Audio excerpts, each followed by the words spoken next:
referencia a la festividad que hoy celebramos, quisiera hacer algunas reflexiones sobre las lecturas que hemos escuchado. La primera lectura, tomada del primer libro de los Reyes, capítulo 8, versos 22 al 23 y del 27 al 30, nos lo ubica el autor en el día de la dedicación del templo construido por Salomón para el Señor. Y qué bonito que sea precisamente el rey, el gobernante, el quien se dirige al Señor e instruye al pueblo sobre las cosas del Señor. Qué bonito. No le deja la tarea a los sacerdotes, sabe perfectamente que él es pastor de su pueblo. Y pastor no solo para lo político, lo económico, lo militar, lo social, es el pastor de su pueblo, ha sido puesto por Dios en ese cargo para buscar el bien de su pueblo, y el bien de su pueblo tiene su raíz y tiene su sentido en la fidelidad al Señor. Sabe perfectamente que ni siquiera todo el cielo puede contener a Dios, y hace la reflexión: ¿cómo va a contenerlo esta casa, esta edificación construida por mí? No obstante, le pide al Señor que cuando un israelita entre a ese templo y le ruegue al Señor, lo escuche. ¿Cómo tendríamos nosotros que tomar lección, en primer lugar, en nuestros propios hogares, en nuestras casas, en las casas que habitamos? No solo ofrecérsela al Señor, lo tendría que hacer el papá, la mamá, quien haga las veces de cabeza de esa familia, y hacer ver que ese lugar tiene que ser distinto a cualquier otro lugar, porque en ese lugar manda Dios. Y desde ese hogar, desde esa casa, los habitantes y las personas que entren podrían pedirle cosas al Señor, sabiendo que el Señor les iba a escuchar. Y el que diga: padre, si estamos hablando de una casa de habitación, una casa de familia, ¿y qué? Y no tendría que reinar en ella el Señor. Y no tiene que ser la familia como la iglesia doméstica, que nos dice el Concilio Vaticano II, donde los papás, las personas mayores, enseñan a los menores, enseñan a conocer a Dios, a amarlo aquí en esta vida, para después verlo y gozarlo en el cielo. No es precisamente el hogar esta primera escuela donde el niño no solo va a aprender a hablar, no solo va a aprender a caminar, no solo va a aprender quién es el papá y la mamá, sino que tiene que aprender quién es Dios. Y tiene que ir aprendiendo los valores que conforman nuestra fe, que brotan del Evangelio y de la presencia de Dios entre nosotros. Es precisamente en la familia donde el niño tiene que aprender la diferencia entre el bien y el mal, y tiene que aprender a hacer el bien aunque nadie lo vea, y a evitar el mal aunque nadie lo esté vigilando. Se aprende, se le transmite. Y cuando deja de ser exigible esta obligación de enseñar a los hijos? Nunca. Nunca. Padre, pero si ya creció, tu obligación es de enseñar, de insistir con ocasión y sin ella, no de intentar mangonear al niño que ya creció, no de hacer tu capricho, sino que haga la voluntad del Señor, y si va por mal camino, oportunidad para corregirle, que regrese al amor primero, a la fidelidad de Dios. Y si va caminando por el camino del bien, apuntalarlo para que no se le olvide que nosotros venimos del amor infinito de Dios y nuestra meta es encontrarnos cara a cara con Dios en el amor infinito de Dios, y para mientras tanto, mientras estamos en el mundo, pasar por aquí haciendo el bien. Padre, es que es muy difícil en la casa. El que sea difícil no significa que uno no tenga que ser constante. Indudablemente enseñando con el ejemplo. Y cuando nos equivocamos, cuando metemos las de andar los grandes, cuando perdemos, pedir perdón incluso a los menores por haber dado mal ejemplo y decir, esto no es lo que quiere el Señor. Y lo hago porque no soy perfecto, rueguen también por mí y ayúdenme también a mantenerme en el camino de la verdad, de la justicia, del amor, de la paz, en el camino del amor, en el camino de los Señor. Con eso tendríamos más que material para ver lo que hay que cambiar en nuestras propias casas. ¿Cuánto más cuando edificios especialmente construidos para la reunión de la familia de las familias, es decir, de la familia de los hijos de Dios, que tiene que conservar incluso su sentido de santuario, sabiendo que en él venimos a encontrarnos con el Señor mejor, para que el Señor nos encuentre, sabiendo que en el sagrario está Jesucristo con su cuerpo, con su sangre, con su alma, con su divinidad tan alto y poderoso como está en el cielo. Y conservar no solo el silencio sagrado y todo lo demás que tiene que rodear, para que con más facilidad me pueda encontrar con el Señor, no solo individualmente, sino en comunidad, en la familia de la familia y en la familia de los hijos de Dios. Sobre eso también tendríamos que pensar más y hacer las correcciones para que nuestros templos realmente sean recintos sagrados.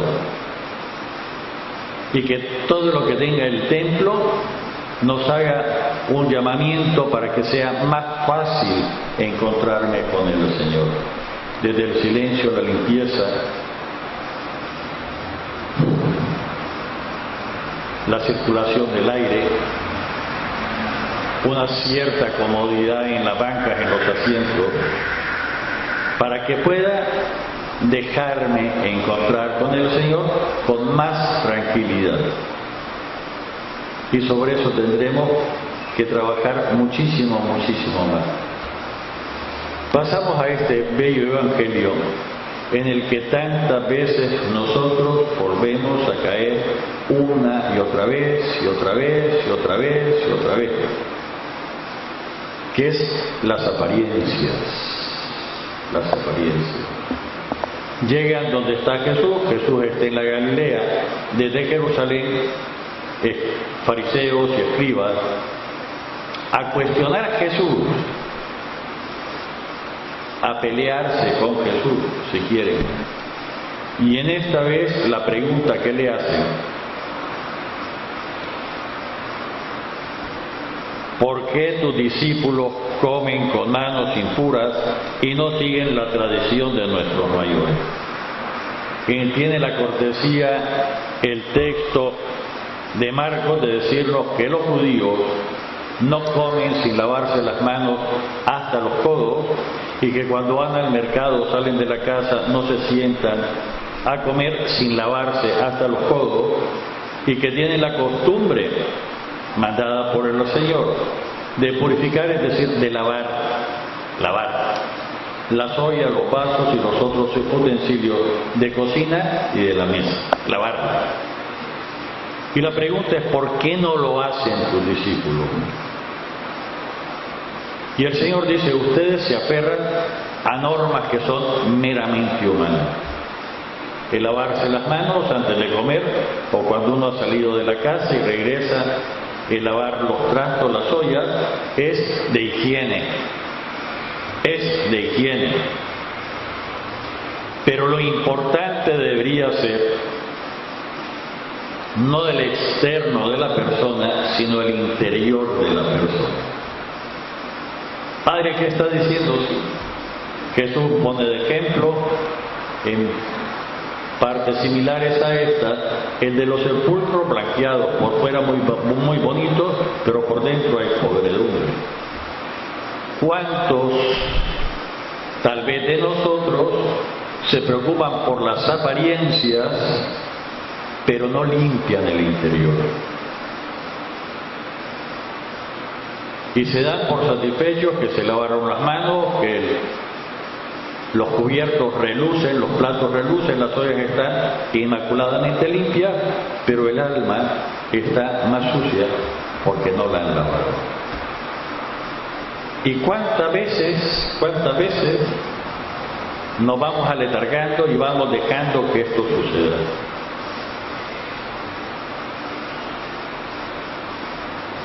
Mire, antes de misa estaba diciendo al sacristán, el inodoro está muy sucio. Le digo, no es de fuerza.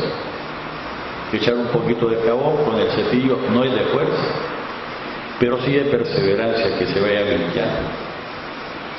Algunas veces nosotros quisiéramos dejar que se acumule en nuestra existencia mugre, que se pegue, para entonces hacer la limpieza, pero lo que quiere el Señor es que sin mayor esfuerzo limpiemos periódicamente nuestra existencia, no por fuera está bien hacerlo, ¿no?, sino por dentro, y conservarlo limpio. Estos días hemos hecho alguna limpieza del templo, todavía hace falta más, y lo habrán visto, hemos limpiado, hemos lavado la parte vertical de la grada. Tenía no sé cuántos años de no hacerse, y da la impresión de limpio. Un poquito de pasto, un poquito de jabón, no de fuerza, aún hay que limpiarlo más. Y al pasar la máquina por la parte de aquí, para mi sorpresa he encontrado que lo que yo creía que era rayado del ladrillo es aún rebaba de cemento de cuanto lo pusieron. Por lo tanto, se le puede quitar. De cuando hicieron el ladrillado, aquellas cosas que se veían horribles, vamos a comenzar poquito a poquito, cepillito y un poquito de jabón, pastecito, un poquito de jabón, si es necesario limpiar ladrillo por ladrillo. Padre, ¿qué está diciendo? Pues, si en la casa del Señor no nos esforzamos por mantenerla limpia, ¿cómo vamos a tener limpia nuestra propia casa? O peor aún, porque no es la mía y le puedo echar la culpa al otro. No me preocupo por la casa del Señor, la mía está como espejo, pero la casa del Señor, el templo que esté como coco. No debe ser. Pero también nos enseña que tantas cosas no es con la fuerza, no es traerse no sé qué cosa para limpiarlo de una vez para que quede limpio, dañaríamos también el ladrillo, sino es con la constancia, con el cariño. ¿Por qué no? También se puede limpiar con amor el piso. Santa Teresa decía que entre los pucheros de cocina también estaba el Señor. También aquí podemos aplicar lo que tendríamos que aplicar a nuestra propia existencia, a nuestra vida con el Señor. ¿Y cuántas veces nos quedamos con las apariencias y no vamos al fondo de las cosas? Hoy tocamos la limpieza, pero van a comenzar los Via Crucis y algunos se va a preocupar mucho de que qué color es el vestido y cómo tiene que ir la escena del Via Crucis, y se va a olvidar que el Via Crucis, sobre todo y ante todo, es para acompañar en el Señor, para rezar, para limpiar mi persona, para ir acompañando al Señor e ir acostumbrándome en este seguimiento constante al Señor. Y por lo tanto, entre estación y estación, no es un momento para hablar y ponerme a chismear, sino es para rezarle al Señor. Y cuando le cantemos, perdona a tu pueblo, Señor, perdóname, Señor, por las veces que no doy la talla, o las veces que me he olvidado, o peor aún, cuando no he querido crecer en el conocimiento de la doctrina. Ayer me mandaba alguien escandalizado un artículo que si el Papa ha dicho, yo le he contestado, el Papa no ha dicho nada nuevo. Casi repetía la primera clase de teología que yo tuve hace ya más de 40 años. Otra cosa es que no hemos querido crecer y profundizar en la doctrina y mantenemos a como nos explicaron cuando nos prepararon para hacer la primera comunión, y no hemos querido crecer en el conocimiento del Señor. Ya San Pablo decía que cuando éramos pequeños nos daban alimentos para niños, comida suave, pero cuando somos adultos necesitamos la comida firme. Y eso, mantener tal y como lo aprendimos para hacer la primera comunión, es como querer seguir alimentándonos con agüita de arroz y con Gerber y otras cositas de alimentos para niños. Nos moriríamos de hambre. Y es tan demencial como querer volvernos a poner el vestidito con que hicimos la primera comunión. No nos entra, incluso si lo hubiéramos conservado. No porque el vestido estaba malo, estaba adecuado a nuestra talla de ese momento. La doctrina que aprendimos no es porque estaba equivocada, estaba adecuada a lo que podíamos comprender. Hemos crecido, tenemos que profundizar fuertemente e ir conociendo mejor al Señor. Padre, pero es que no tenemos excusa. El Papa nos pidió que todo el año pasado lo dedicáramos a estudiar el catecismo para adultos. Y si nos encontramos con algunas cosas que nos pueden chocar en apariencia, van a poner de manifiesto que no hemos crecido en el conocimiento del Señor. Padre, eso es duro, más duro habría que decir. Y no va a faltar quien quiera, cuando comience el primer Via Crucis, hacer comparaciones odiosas entre un templo y otro templo. Si lo importante no es la apariencia, lo importante es la fe, el amor que se le ponga al prepararlo según las luces y las capacidades económicas, y el aprovechar ese Via Crucis como momento de salvación. Si no, habría que decir de esas personas lo mismo que dice Jesucristo en este Evangelio: se aferran a transmitir costumbres que son exclusivamente humanas, estética, algunas veces incluso presunción frente a otro, pero si lo que interesa es dejarnos encontrar por el Señor, que sea para nosotros momento de salvación. Padre, eso significa, si eso significa que si acompaño el Via Crucis, lo que pueda hacerlo, sin arriesgar mi salud, es para rezar. Es para rezar. Y los que vamos en la procesión tendríamos que ir o cantando, o en silencio, o rezando. Padre, pero es que la costumbre, si hay una costumbre contraria, hay que erradicar esa costumbre, porque hay que considerarla un vicio contra la devoción del rezo del Santo Via Crucis. Independientemente que en otra parte se haga, independientemente que haya errores incluso metidos, el Via Crucis es para rezar. Cierto que la Iglesia nos ofrece el poder lucrar indulgencia plenaria cuando estamos en gracia de Dios y además cuando comulgamos. Ya el Via Crucis que usamos en este templo está la oración por el Papa.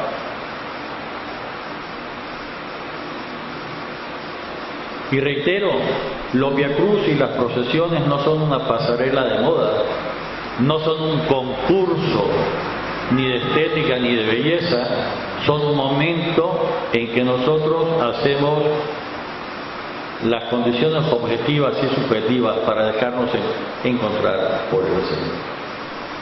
En esta misma línea está precisamente la celebración de hoy.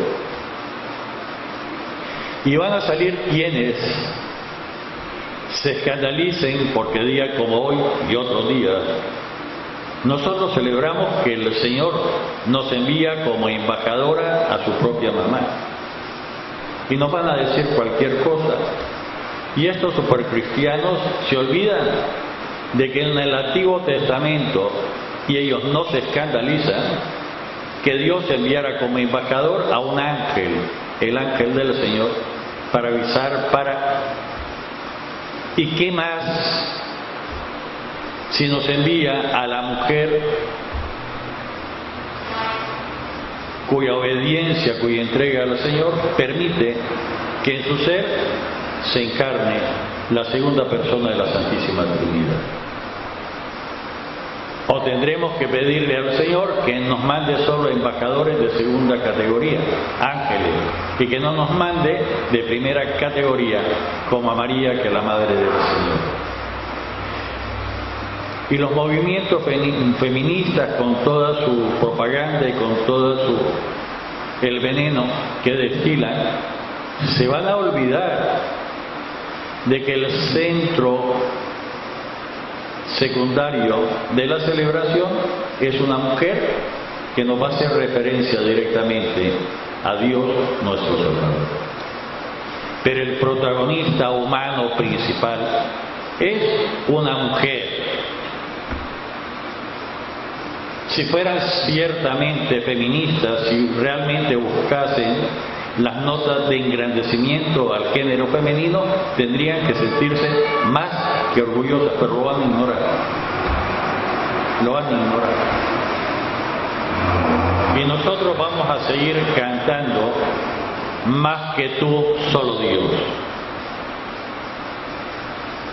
que es el reconocimiento máximo que se le puede dar a un ser humano, en este caso concreto de una mujer. Digo, si los movimientos feministas fueron realmente feministas y no fueran otras cosas disfrazadas. Padre, ¿tienen cosas buenas? Siempre hay algo bueno que rescatar. Nunca está el negro absoluto, y siempre hay algo que purificar. Nunca está la santidad absoluta, excepto en Dios y en María Santísima.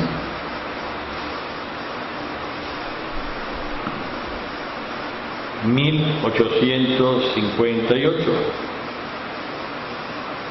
El mundo, y concretamente Francia, ha pasado del horror de precisamente el periodo de terror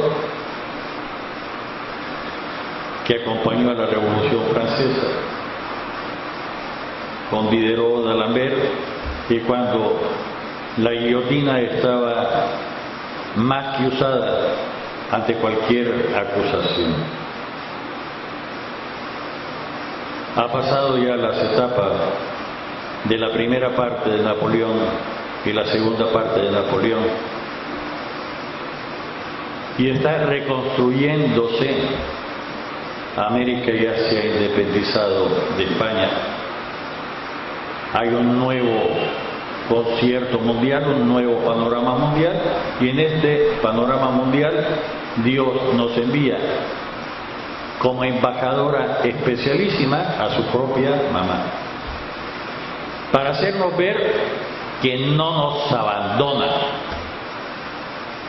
para marcarnos, cómo no, que las transformaciones fuertes que tenemos que hacer en el mundo es como la limpieza del inodoro, la limpieza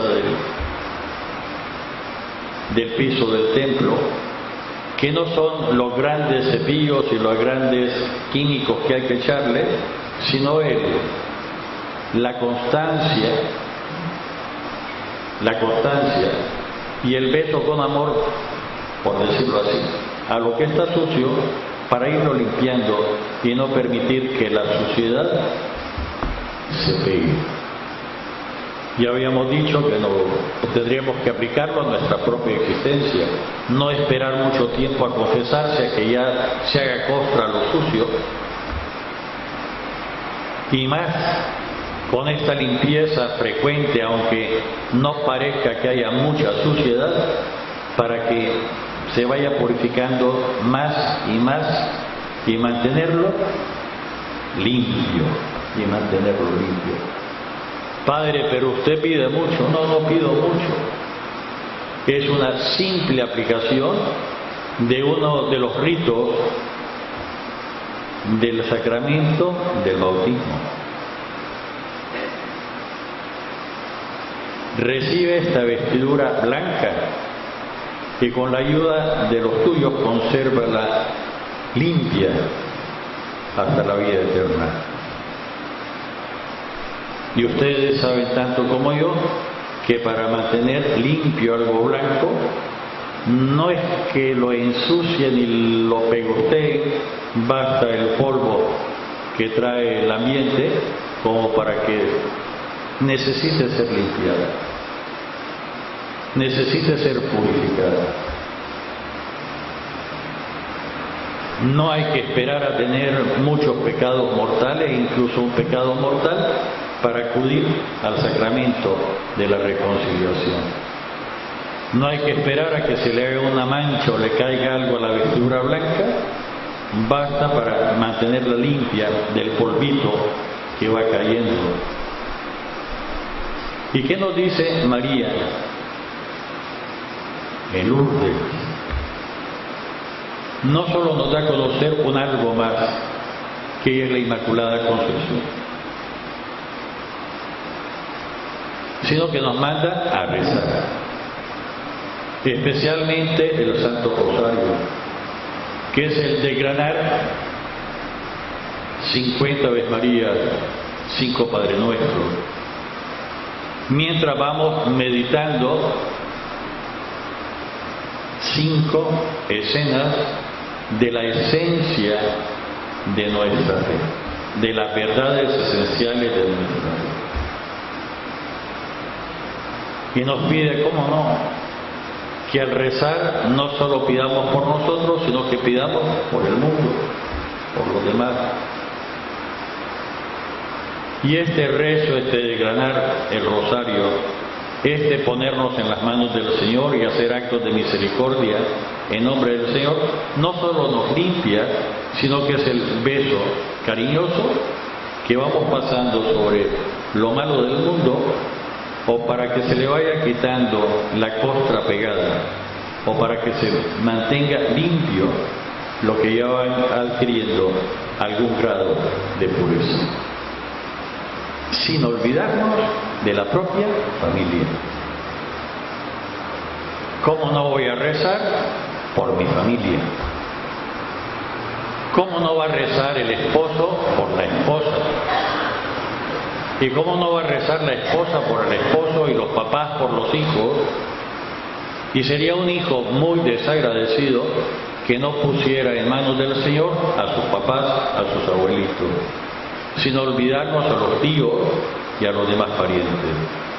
Padre, que sí, mi memoria puede ser pequeña y puede olvidarse de alguien, pero el Señor nos tiene a todos presentes. Nuestra Señora de Lourdes, Nuestra Señora que hace ver una vez más el amor infinito de Dios.